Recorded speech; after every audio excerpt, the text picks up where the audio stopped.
So I think we kind of played enough with the RDDs. This is the low-level API Spark is built on. Now let us sort of get the basics of a higher level API that is very important for the course. So this is basically Spark SQL. Okay, so we can copy the link address and bring it here. Import.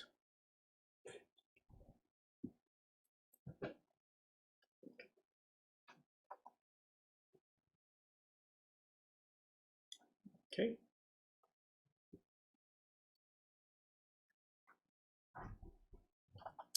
Oh, right. I wanted to show you guys something, so we'll come here in a sec. So if we go to, so we created this extra resources directory last time, right?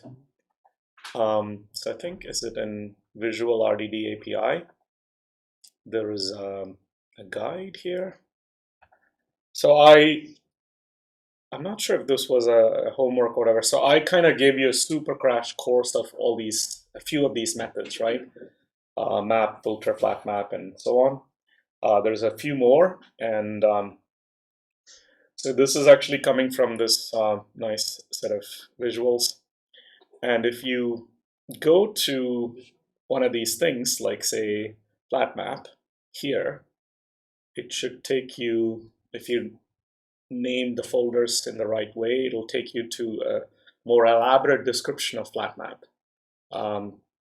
And something I really brushed over is on purpose is the differences between transformations. So some transformations are called narrow and others are called wide.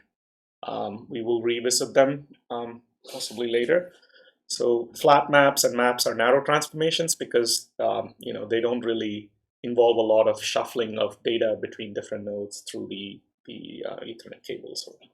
So anyway, if you kind of go here, yeah, the nomenclature here is butterfly.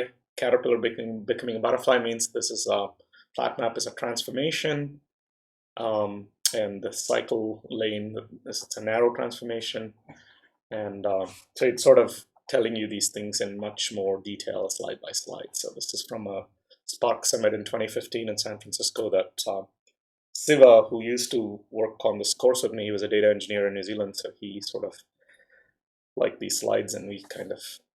So anyway, you can kind of go through this yourself slowly if you want, and I've kind of given you only the last snapshot of everything together. And here there's more details on all these commands, just learning them over time. So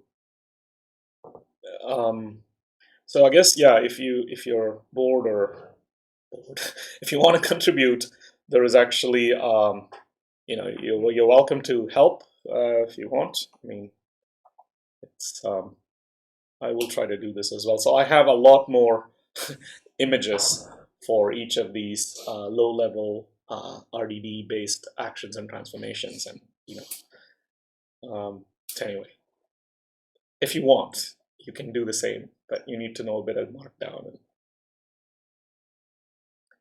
Okay, let me. Right. So what I'm basically pointing out is that's where all the images are in different resolutions, and if you really want to, you can try to make a sort of full-blown version of this by essentially playing around here, right? So if I go to join, for example, and if you double click on this, I just have Markdown of join, for example. Okay, so if you want, if you're looking for a really boring, easy project, but a lot of work, you can just do this, and in fact, you can be one of the editors or whatever of this Git book we're writing. Okay. So now let's go back to our Spark SQL intro.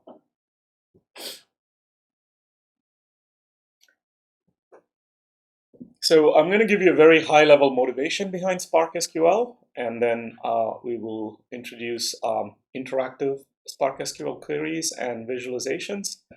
And then we will try to go to an example involving the diamonds dataset if we have time. We'll continue tomorrow.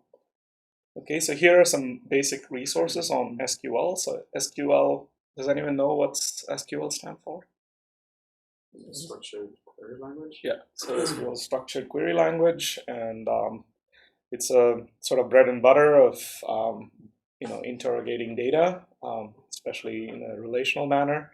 And for us, it's crucial because the data sets will be very large, and we need to have some kind of insights by using SQL. And okay, so here's just some Wikipedia embeds about SQL, where it started, has its roots in industry, and so on. Okay, so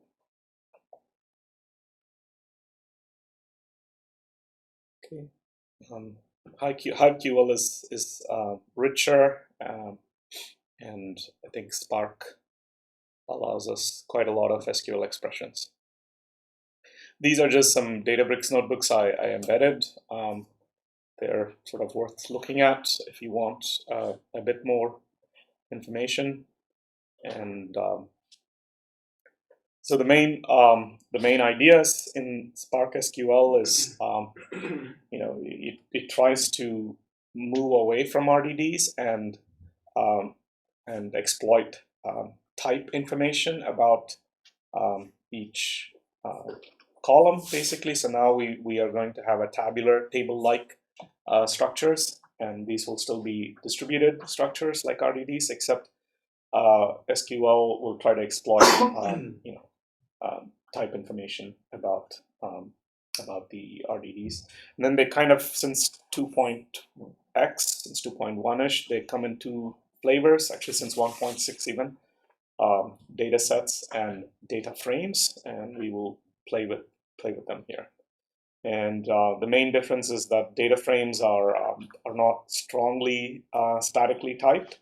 So that means during compile time, you don't have any type checking for data frames. And data sets are strongly typed, so you have compile time type checking.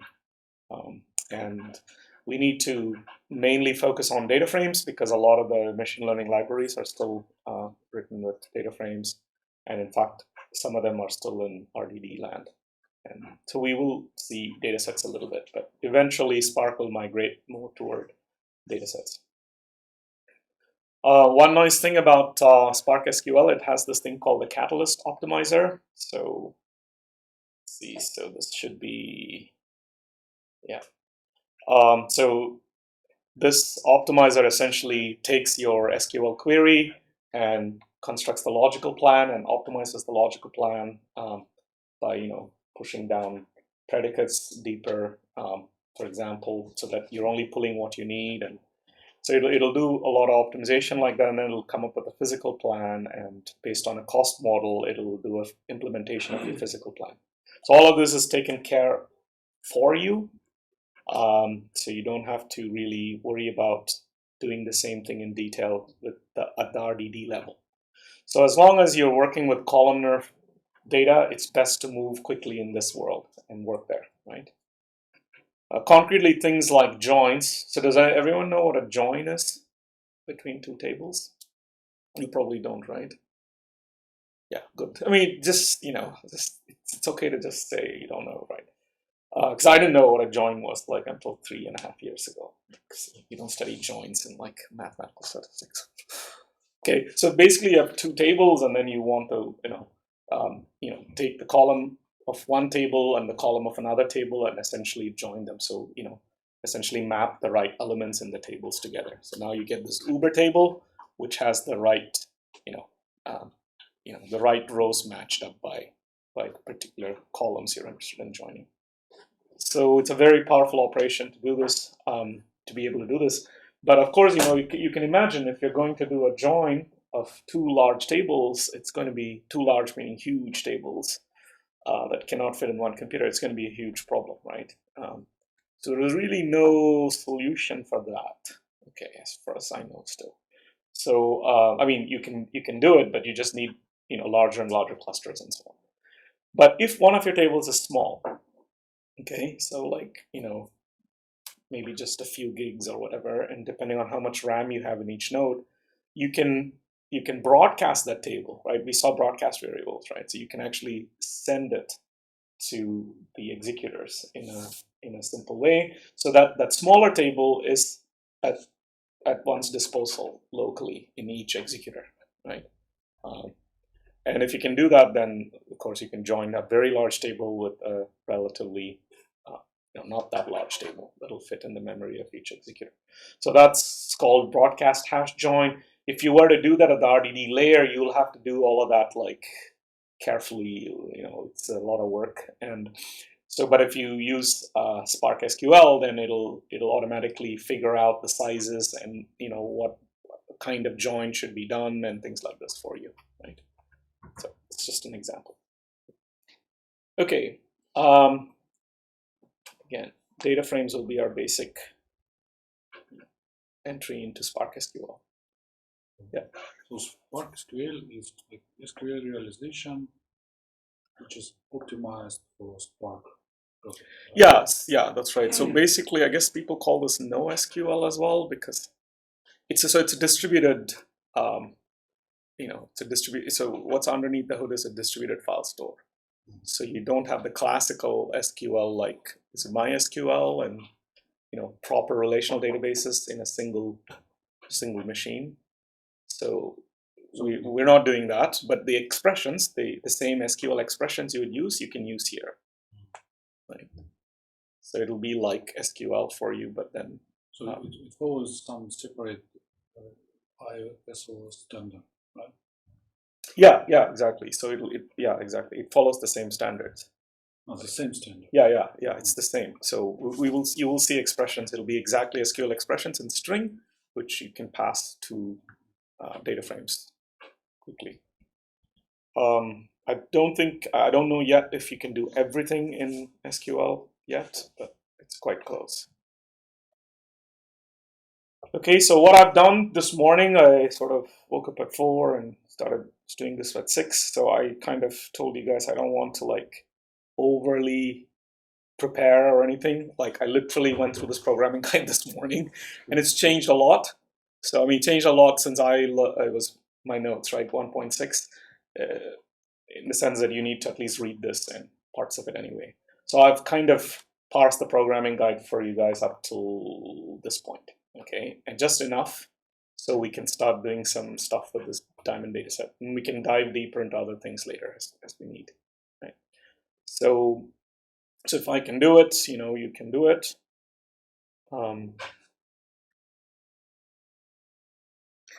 Right, so this is literally just copy pasting from the programming guide.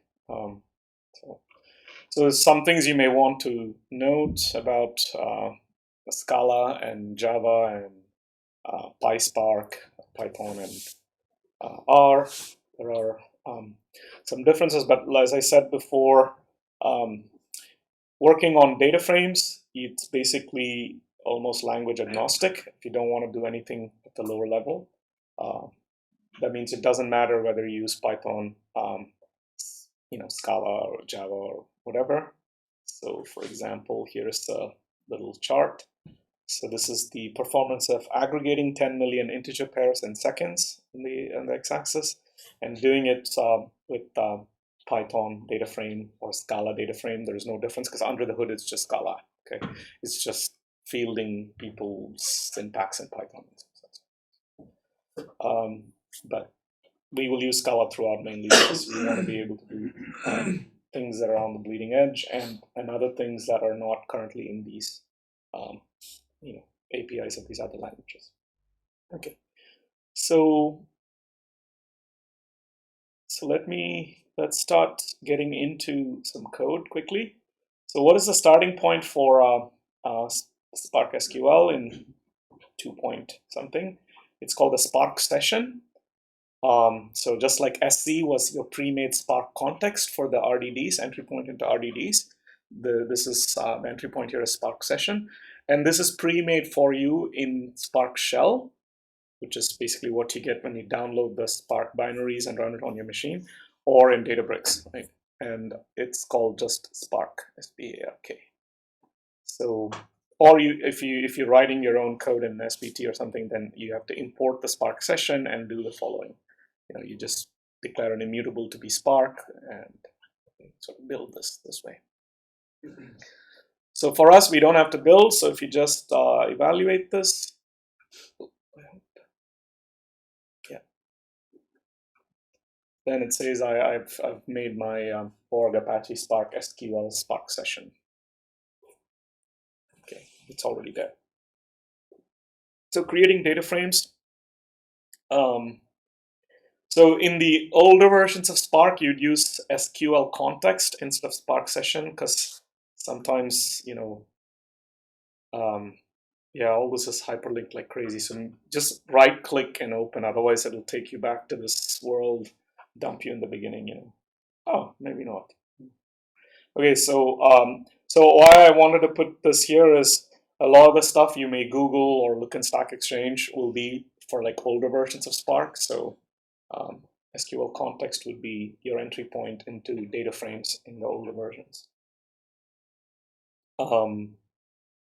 Okay, so we can create a data frame from an existing RDD or from a high table or various other sources, from JSON files and Redis and all sorts of sources. So here we'll just try to create it from an RDD. So to recap, a data frame is a distributed collection of data organized into named columns.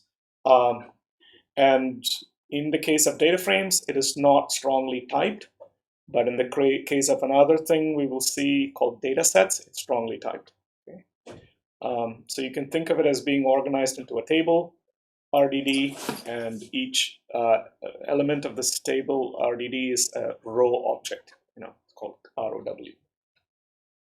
Okay, so data frames in comparison to RDDs are backed by rich optimizations, including tracking their own schemas. So that means when you do a transformation to a data frame, it will know what the type should be because of the transformations you're applying and the types of the parent data frame, right? It'll infer the type of the transformed data frame.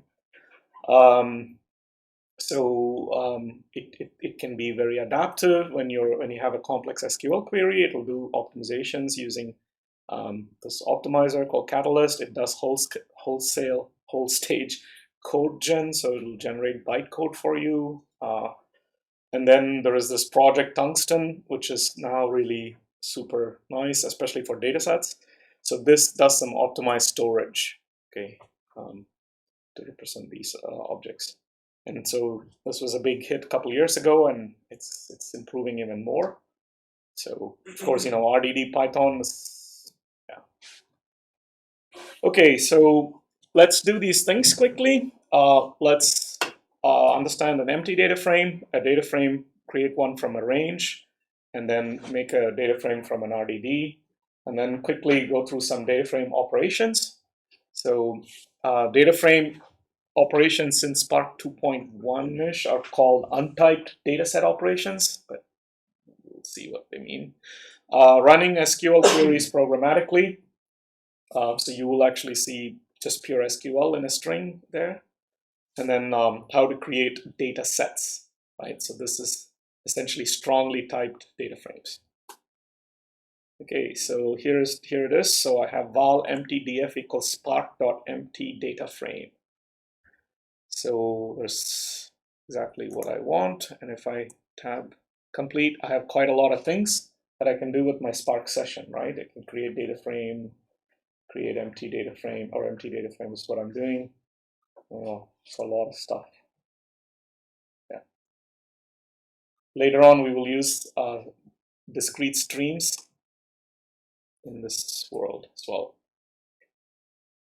Okay, so yeah, so this is just all the things you can do with the empty data frame we just created. So if I find out the methods of this data frame object, I can aggregate, add, alias, apply, and collect as list. It's quite a lot of methods, okay?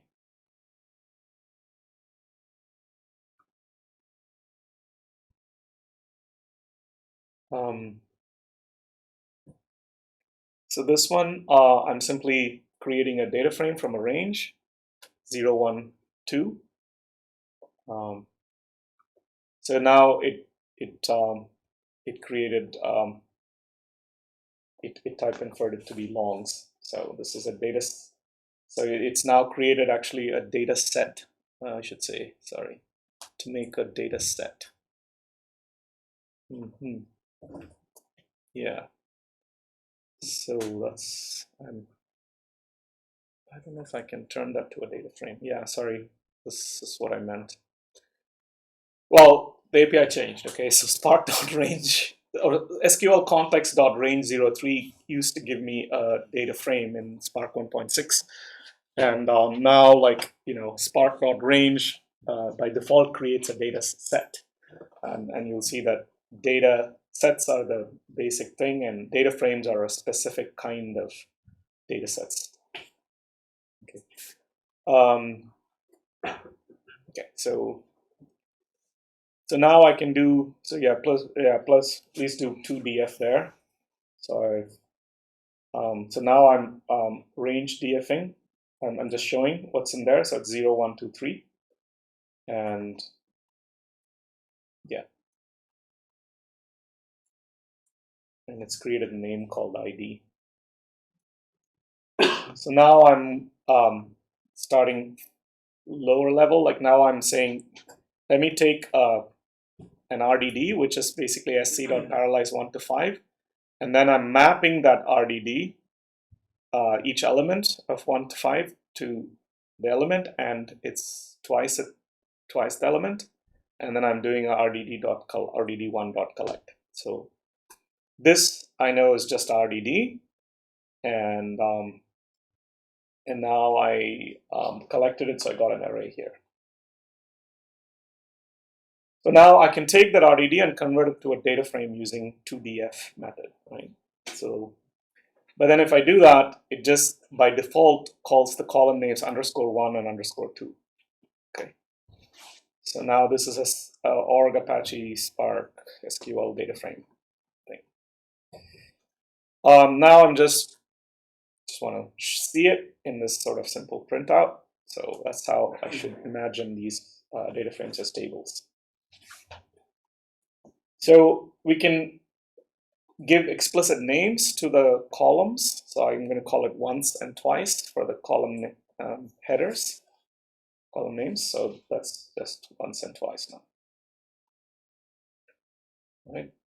So okay, sure, we can do all of this together. And if you want to be a little nice, you can do this. People will appreciate it. Okay, so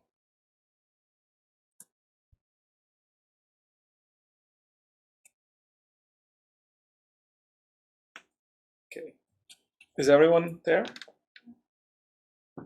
I just put like end of line characters. Or should I make it bigger?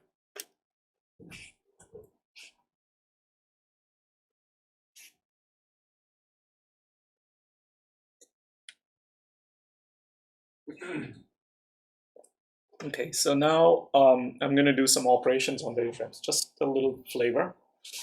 So I want to, if I'm using Spark, I need to do an import of Spark.implicits, everything, to be able to use,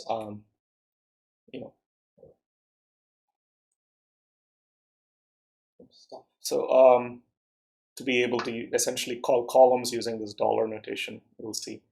Okay, so now I've asked the schema, so I said print schema, so it says once is an integer, it's nullable is false, which means I'm not allowing it to be null elements. I can also have nullable true, so it can have null entries. So that's how I would take care of a row with, whose some of the column values are null, right? So okay, so now I'm basically selecting. Select is a nice statement. So I'm doing this all in data frame now. We'll do it later in SQL. So I'm selecting once. So I just put the column name in quotes. Okay. So there's a big difference between this and pandas data frame. Do people know Python pandas data frame? Okay. Well, the big difference is just that Python pandas data frames are not distributed objects, right? They're single machine things.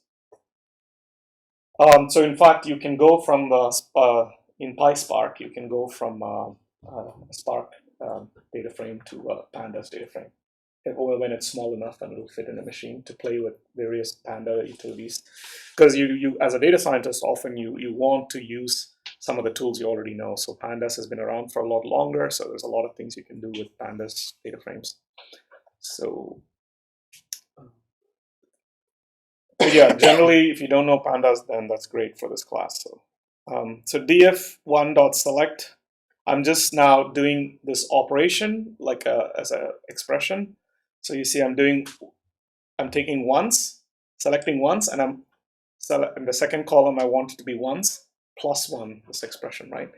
So although I didn't put parentheses here, it sort of knows that this is an expression, and it's created this column which it's calling once plus one. It's giving the name of the expression itself by default.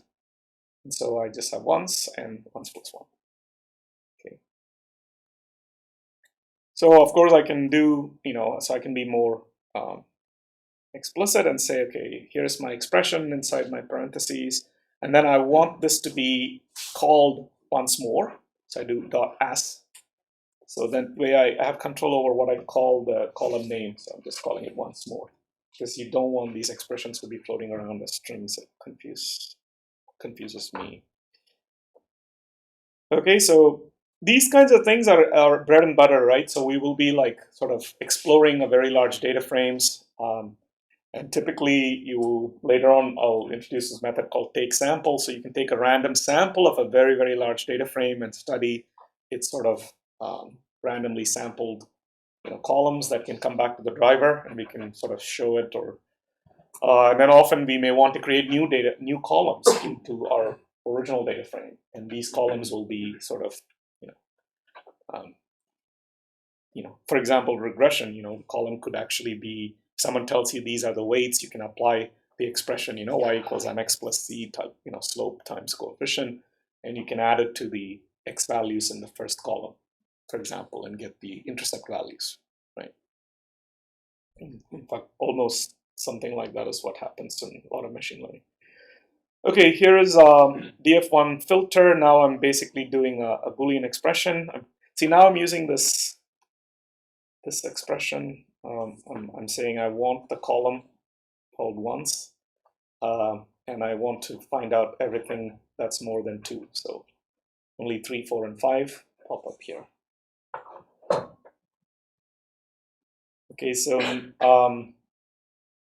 here I'm doing a group by. So this is sort of group by method. So in this example, it's a bit silly because I'm grouping by once, but because there is the same,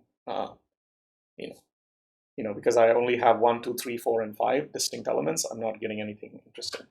So let's maybe just play around. So df1 currently is what? Let's make this slightly more. Yeah. So let's see. So if I take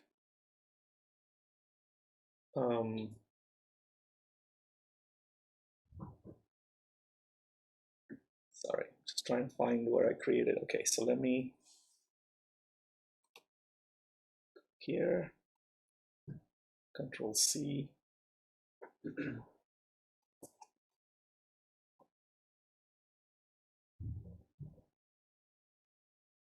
So what I'm trying to do is Control V. So I want to create, let's say, df 11. I'm going to literally say I go from 3 to 5, and I do the same. So I'll call this df11. So now I want to do df Control X. So let's see. df11.show should give me, yeah. So now we have some elements in common, right? So I want to take a union of the two data frames, right? So so before we group by, so let's say, well, actually, let me make sure df1 dot union all, I think. Come on. Okay, df11, I think.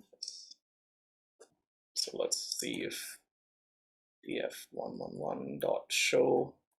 I just want to get something with repeat elements. Okay, there we go. So 1, 2, 3, 4, 5, 3, 4, 5. So yeah, it's not happy because you sort of deprecated. So anyway, so then I can do, instead of df1 dot group by, if I do df111 dot group by ones, I should get something slightly more interesting.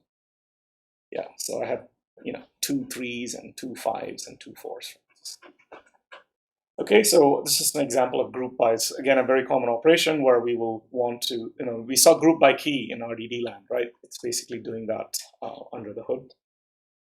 And it's using the count to do the aggregation. Okay, for a complete list of types of operations, if you want to refer here. So, yeah, so this is basically where you want to go. And there is a data frame function reference section as well. Okay, so this will tell you quite a lot more about various aggregate functions. Instead of just count, we can do average and so on, correlations, so covariances. Okay, so here's a little U try. So I'm just asking you to make a triple. It's kind of boring, but make sure you can do this. I hope it works. So I'm just I times 3. Let's see, yeah, it should work, I think. Yeah, so I just have single, double, triple, whatever. Right? Okay, so running SQL queries programmatically. So what I want is, when I want to move into the SQL land, I need to create a table view of my data frame. Okay, so to do that, I can do this. No idea what df1 is now. Okay, so yeah, so it's once and twice. So now I can say create or replace temp view, and I'm giving a name, single, double table, or yeah, well, once, twice table, calling it SD table. Okay.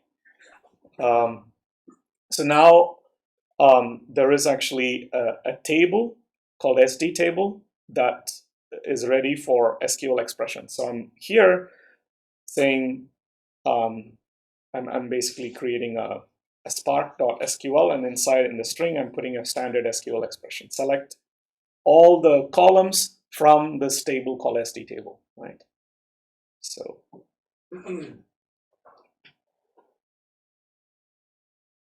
and that returns back to me a data frame. Okay. So once I have a table view, I can basically start doing SQL. So I can do select star from SD table where once is greater than 2. So that'll basically do my filter like I want. It's pure SQL.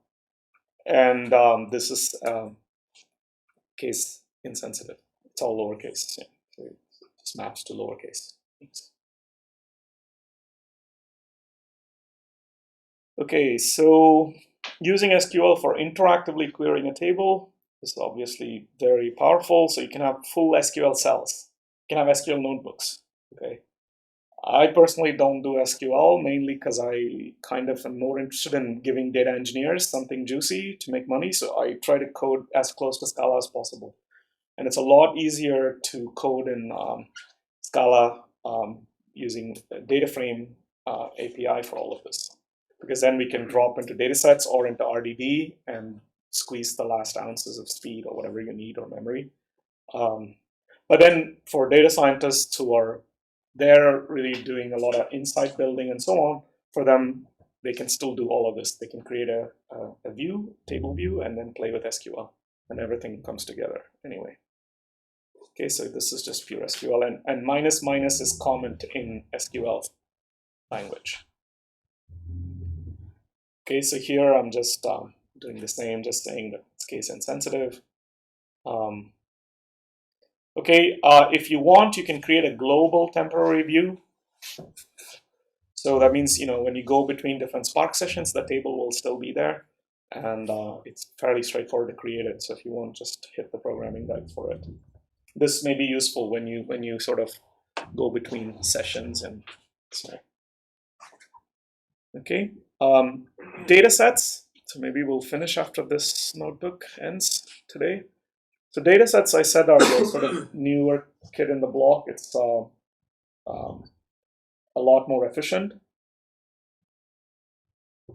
So they're similar to RDDs. However, instead of using Java serialization or Cryo, which is a more efficient serialization, remember we need to serialize and deserialize to go between the objects in memory and through the wire back to the objects in memory.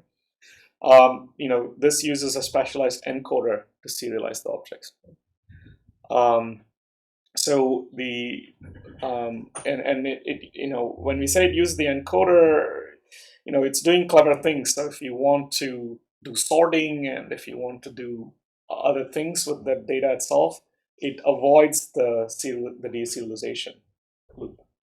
And it's completely some database magic. Okay, I have no idea how it does it, but the other main thing about data sets is it's strongly typed, so you can actually check whether your transformations and actions are going to be, are going to be conform to the types that are expected at compile time. Okay, so you don't have that with data frames.